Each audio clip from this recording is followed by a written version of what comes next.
You. I am here having my tea this evening. I wanted to pop on here and say hello to my beautiful friends. I have some updates, some things that I want to talk about. So I thought I'd do a little live this evening and say hello to you.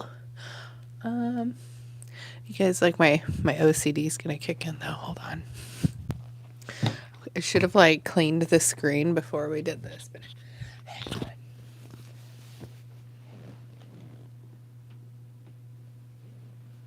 Okay, how's that? Is that better? Is that better? Okay. I didn't like it because I couldn't. Oh, that's way better. I should have, normally I'll check all of my settings, make sure I'm happy with everything before I go live. But I'm feeling more brave lately, so I'll just hit the trigger button and go live whether I'm ready to or not. Hello, Flames VR. I can't believe you were my first viewer this evening. I had some updates that I wanted to give, so I decided to do a vertical live session this evening to give some updates to my wonderful friends, family, fellow crypto enthusiast.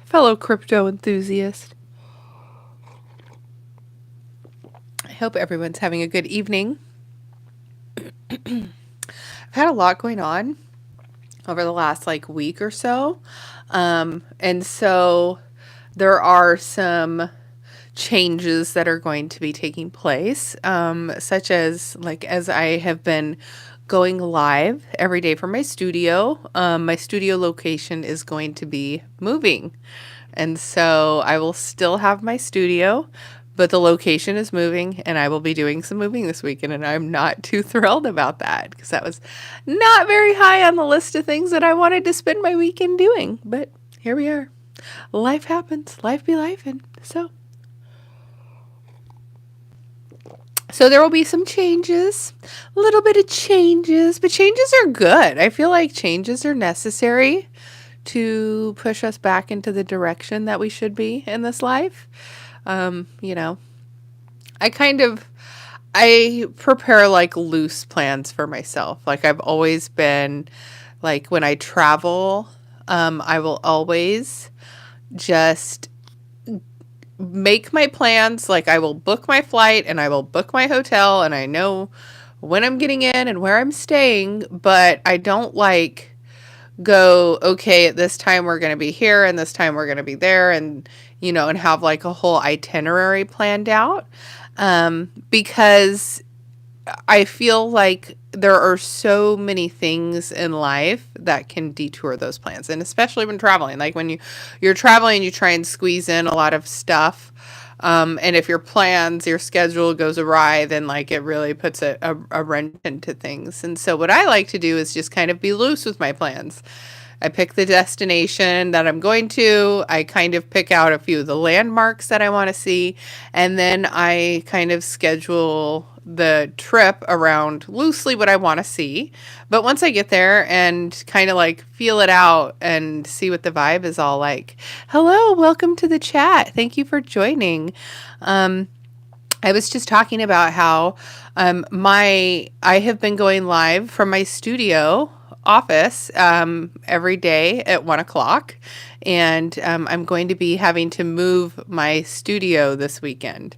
And so I'm a little sad about it because I was just really getting into the groove in my studio. And if you guys have been on my channel, you guys have seen sort of me blossom in terms of how the studio setup is and how I am doing my show. I'm integrating different segments and, sound bites and things to kind of make it a fun and engaging show. And so, of course, when I first planned to do live streaming, I loosely had a plan of how I wanted my show to go. But then as I have been there in the show, I have kind of navigated around and I've set goals for myself. But again, they're not they're loose goals. They're the things that I kind of want. So I do set plans for myself. So, but again, life will give you these, curveballs, and anything that you plan in life. It doesn't matter what it is that you're planning for yourself. Life can immediately throw a wrench into those plans, and you have to be ready to pivot.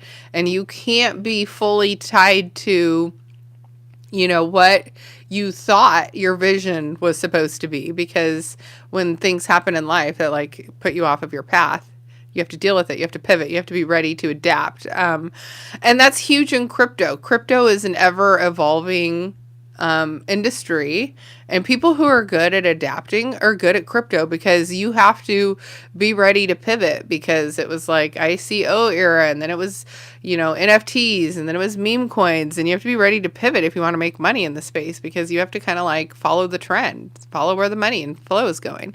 And again, with life, it's just, you have to be ready to pivot and flow. And you can set goals for yourself. And I feel like setting goals is one of the most important things you can do in this life. Like, just in the last few years, goals I set for myself, one of them was to quit drinking alcohol. I am like 200 or 825 days without alcohol now, drinking my tea.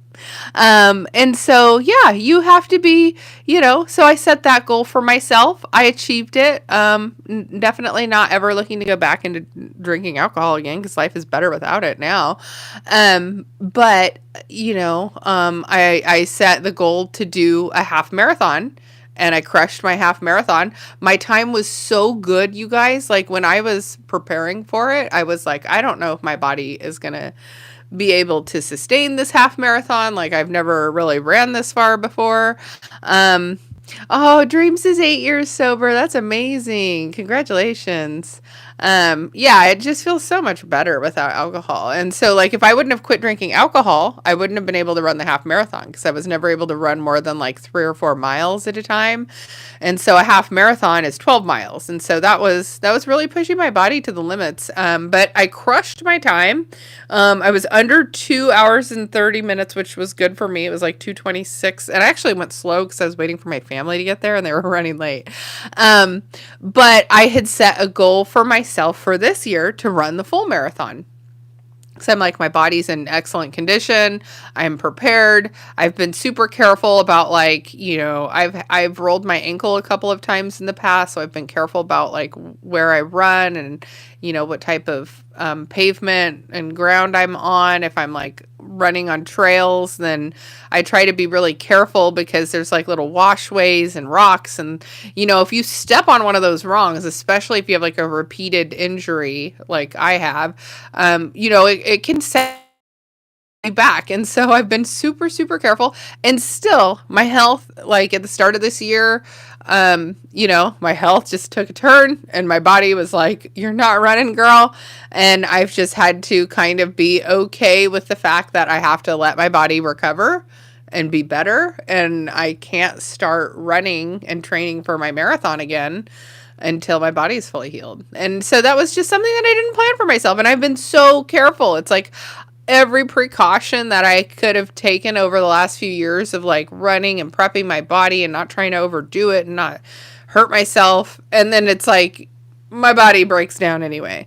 You always have to be like ready to pivot, and sometimes it's a good pivot, and it's a pivot that you want. You're like, hell yes, this is a great opportunity. This is what I was looking for. This was the opportunity I've been praying for, hoping for, etc. Those are great pivots. We love those pivots. But it's the pivot where it's the unexpected. Like, maybe you had a job with an employer and you loved the job, you loved the employer, and then they hired a new manager, and you and the new manager clashed completely. And then your work took a hit, and now you don't like working there anymore, and you had to go look for another job.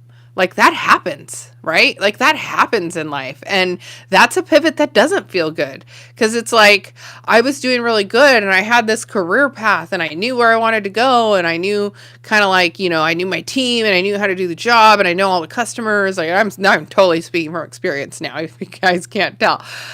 Those pivots suck. They suck, and they don't feel good, and they make you feel down about yourself. And sometimes it makes you kind of like question where you're going with life. Like when, my solar career has took some twists and turns while I was in solar for 12 years. And there were some low points, like single mom, and I lost my job because of my daughter's illness. And it was like something I couldn't help the fact that my daughter got sick, but my employer fired me, and I'm like, well, now what? Like, that was a horrible pivot. Like, how do you get back from that? And so, being resilient and being prepared for the fact that, like, you don't know when your body's going to turn on you, or your mom's going to get sick, or your dad's going to get sick, or your child, heaven forbid, gets sick. So it's like, in life, you have to be prepared for all of that horrible crap, because it happens to all of us. Like, eventually, like, we all may put on like happy face, like everything's good all the time, it's wonderful. No, guys, I'm freaking moving my studio this weekend, and I was not prepared. I did not want to, but I have to, because the studio location that I'm at is having to move. So I'm like having to make a pivot. So I'm okay, because I'm moving my studio and it's going to look very seamless. I might be off for like a day. Maybe a day, not even, because I can still do like this live stream. My live stream show, though, I usually cue up an intro. I go over charts. I go over the news. We talk about some funny stuff. It's just like a whole like little, try like, prepare like a whole half hour to an hour long like YouTube show. I really feel like the future, like my children, they consume YouTube. Like, I don't really need to have cable TV. It's more of like, I like watching sports. I like local news. There's just certain things that I like, but I'm older, and so I like those things. My kids, they ain't about that life. They ain't about that life. And so, no, mom doesn't get sick. I can't believe you guys. My mom should probably not be watching my live stream because she is commuting right now, but she's taking the weekend to go down to the beautiful and amazing sunny San Diego. So happy for her. She deserves a weekend away, you guys. She's been putting up with a lot. But you have to be prepared to pivot with these things in life. And honestly, when you think about it, like, when it comes to the Bible, like, God uses broken people. Like, he uses the prostitute, the homeless person, the woman who couldn't have kids. Like, he uses these people as a vessel because their brokenness makes the light shine brighter. And so, and it's true with people too. Like, you think about like the stories you hear, the people that like will tell a story to you and it really just resonates with you, or it makes you feel something like deeply. It's because they went through some horrible experience and they learned something about themselves and about life, and insight that can help you. And like, I find that like I had to have a very busy brain. And I think a lot of like when I used to drink, it was to calm my busy brain. I was like, my brain would just do, well, even as a child, I'd wake up at like 3 o'clock in the morning. My brain was going crazy. I'd rearrange my bedroom because it was like, that was all I could do to keep myself from going crazy. And so as I became older and I had alcohol, like I found that would kind of dull the noise in my brain, that I felt. But now that I'm older and I've quit drinking alcohol, the noise is there, but I know how to channel it. Like, I know kind of like things to do. Like, I don't binge watch mindless television. Like, it just feels like a prison cell that was just given to us. Like, here is this little box you're going to have in your home that's going to keep you glued in 24/7. Which, look, I'm not knocking TV, because when you are in a place where you're trying to get ahead in life and you need cheap entertainment, television is it. Like, you can be home, the food is cheap, the entertainment is cheap, like you're home with your kids, your family, like things are kosher. Like, it is great. Like, I don't have any qualms about that. But I feel like it's when you use it as a crutch to keep you away from your fullest potential. And so, again, with my busy brain, it's like I don't drink alcohol and like watch like long concerts anymore and just, vibe out on the music or get sucked into, this um latest show that everybody's talking about. I think Severance is the one everyone's been talking about lately. Like I watched an episode of it and it seemed like a good show. It really seemed like a good show. But to think of all of the hours that I would have to put into like actually watching that show, and then like there's underlining messaging in it, and it's taking me away from like actually consuming information that's useful, like something that's going to help me either feel better, enlightened about my life, or exercising and feeling better about life in general just because I've exercised, or but it's been like a complete shift. I'm very much in a technology world. Like cryptocurrency is 100% online and it's 24/7. It never stops. It like literally never stops. So that helps. I wake up at 3 o'clock in the morning and I check the charts and see what crypto's doing, and I think crypto is going to be doing some good stuff because it's going to be Friday. It's Friday tomorrow. I'm very excited about that. And so, yeah, I think we'll see this. Are you single and do you have kids? Yes, I have kids. I have 2 kids. And I am single. I was married for almost 10 years. It was actually just over 10 years by the time it was finalized, but we were together 12. I am a very traditional woman. So like marriage was important to me. I got married in a church, had the kids. Kids were in private school for a long time. And there were things that happened to cause the breakdown of the marriage. And I would have wanted to have worked on it if it was something that was, there was compromise on the other end. But if there's no compromise, then, you can't accept your faults or things that happen. Like, we all make mistakes, and whether you understand that there was a mistake or if the mistake was perceived from somebody else. So like if the mistake was perceived from my daughter, for example, like if my daughter has a problem and I come to you and I say, look, your daughter is really hurt because of XYZ and you don't want to take responsibility for it. Like, I'm not going to let you damage my kids. So I got out of the marriage and that was finalized in 2018.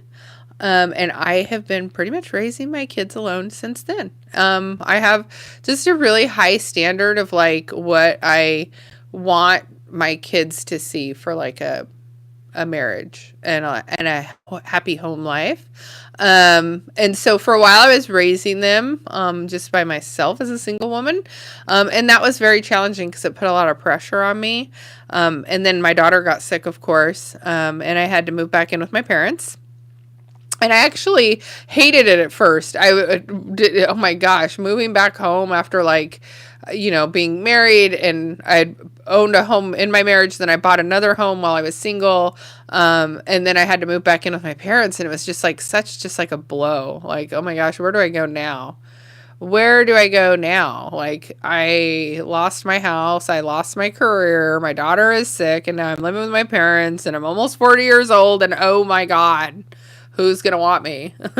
And so that's part of what got me to quit alcohol and start going to church all the time, was just, I needed something to be bigger than like, the thoughts that were consuming me every day. And so I just really put my focus into, okay, I'm going to commit to this like really hard goal. And it wasn't hard for me to quit alcohol because alcohol was a problem. The hard part about alcohol, and I think this is something that rings true to so many people, is that alcohol consumption is widely accepted and encouraged from a young age. It is glamorized.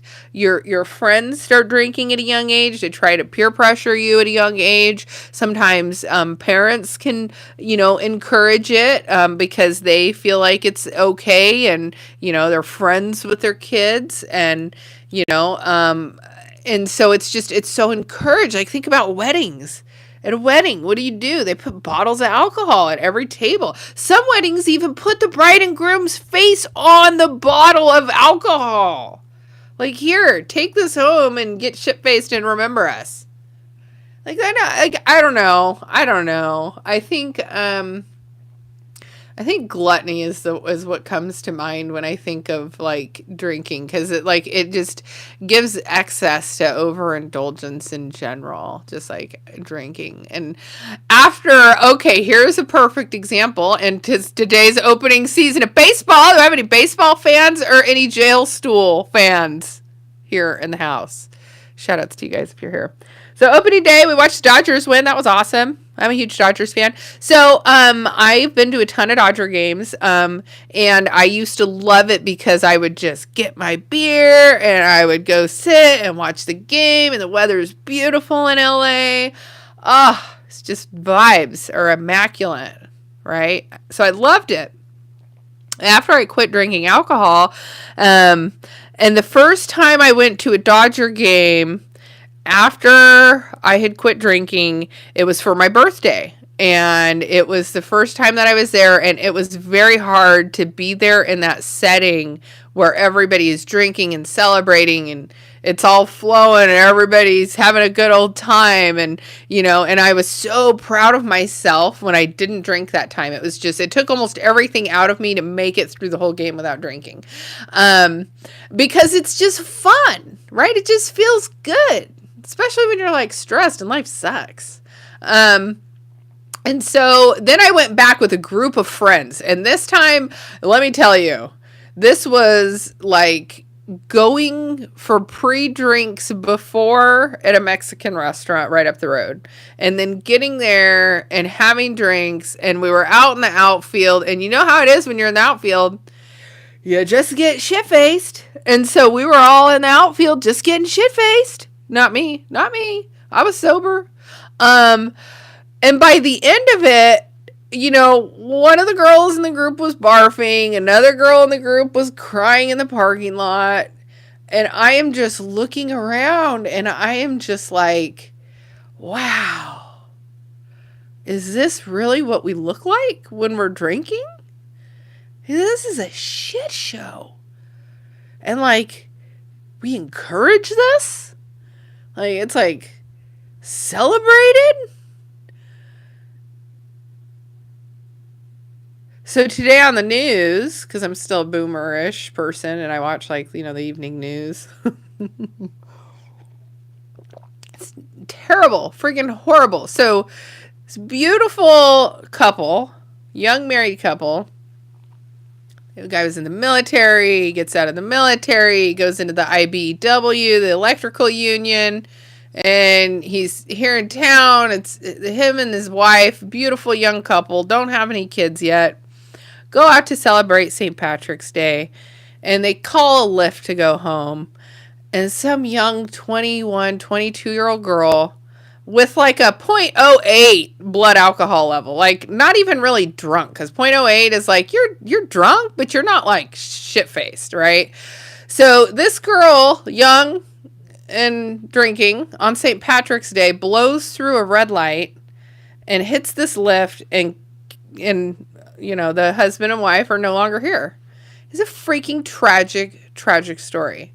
And it was around it was on St. Patrick's Day night. And and to me, St. Patrick's Day is so stupid. It's literally just an American holiday for drinking. It was and I used to do it. I was that girl. I was that girl with the green beer at Buffalo Wild Wings. Woo! It's St. Patrick's Day. It's so horrible to look at it now. And I don't want to be the prude. I don't want to be prude because watching all you viewers go away. It's just sad. It's heartbreaking. And I wish society didn't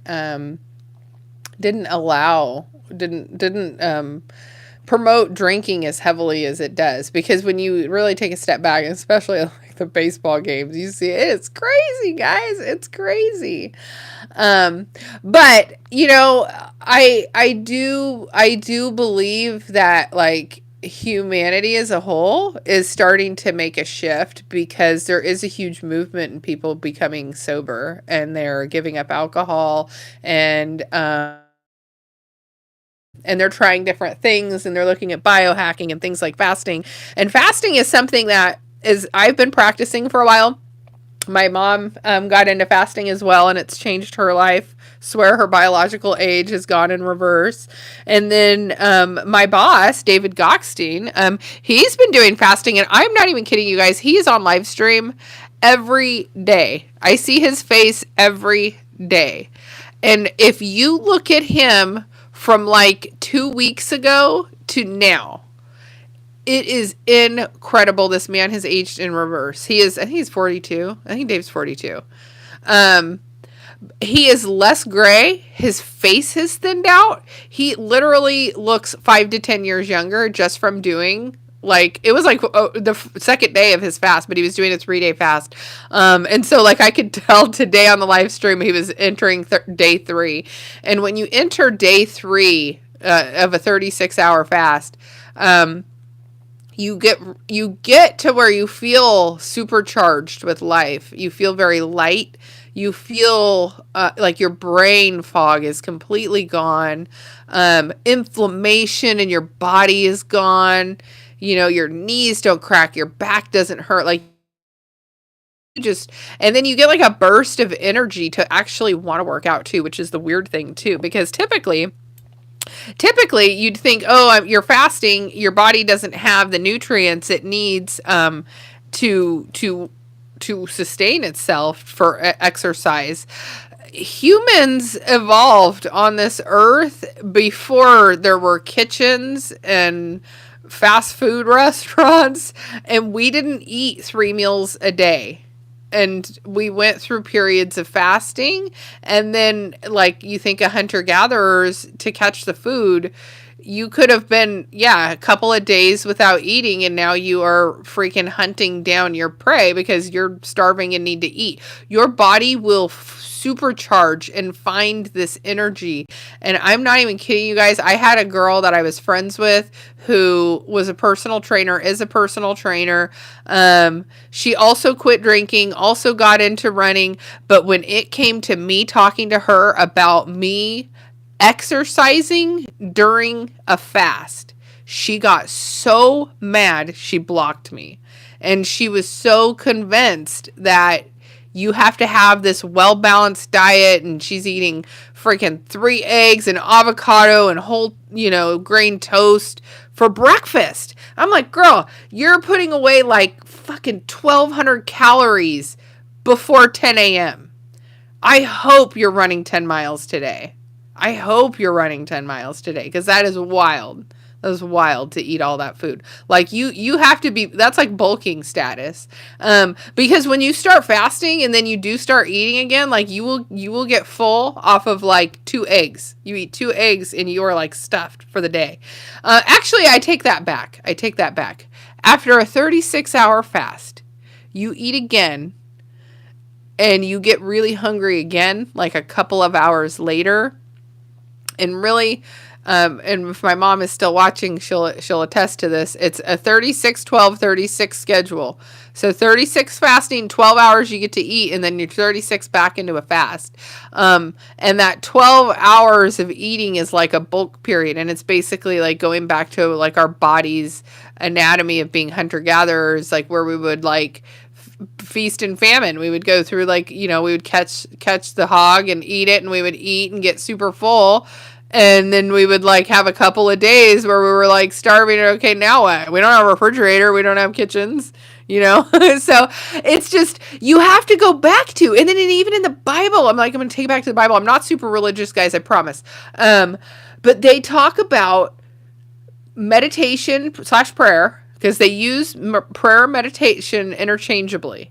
Okay. And then they add fasting in with it, and you have to add those components, because when you're feeling so light and you don't have these things in your body that are suppressing your like magnetic energy that you're emitting, because we are like all emitting frequencies from our body. Once you take away all of these things that are lowering your frequency, the shitty food, the shitty content, crappy stuff you're watching on TV. Again, look, I watched the news tonight, guys. I heard about a young, beautiful married couple that got killed. Horrible news. you don't want like but when you really remove yourself from all of those things and start focusing on like trying to increase your frequency and feeling better and having a higher vibration, you can get there, and then all of the other stuff just doesn't affect you. It doesn't. Like somebody's negativity comes around and it's like it repels. Like you take two magnets, right? And you the same sides are together and they click. But then you get the wrong sides and they repel from each other. And that's like what it's like when you are happy, whole, you're like living your best life and vibrating at this high frequency, and somebody comes around and they're having a bad day, freaking repel. So, yes. Let's play Minecraft. I love that. I don't really play a whole lot of Minecraft. I have played a little bit of Fortnite, but I have not played very much Minecraft. So, I'm not big into gaming. I do have some friends at G Media, at Gox G Media, that work with me, like the beautiful Erica. I thought I'd have Erica on my live stream sometime, guys. I actually have a few live stream guests. I'm going to work on bringing more guests onto the show. That's going to be a new segment for me, because I do my charts, and then I do my like breaking news, and then I'll do occasional deep dives, and the deep dives are like jumping into like whatever crypto legislation's coming out, ETF filings, like more detailed, like broader picture things that I want to know, like in government. But then we'll also do silly stuff like the Doge of the day, and then which is like doing only good every day. It's not like the government agency. Elon just likes using X for everything and Doge for everything. So, but yeah, it's, I don't know, guys. The show's fun. I hope you guys can check it out.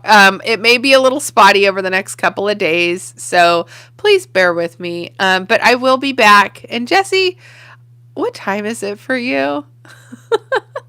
Thank you for being here. I love you. I know you're like way across the pond in a whole nother time zone, probably watching the sun come up right now. But thank you for being here, and I love you all. If you're new here, please give me a subscribe. My birthday is coming up, and I really want to hit 1,000 subscribers. So if you can, smash a subscribe, and I hope to catch you on the live stream. And I hope you sleep well, Jesse. Love you guys. Have a good night.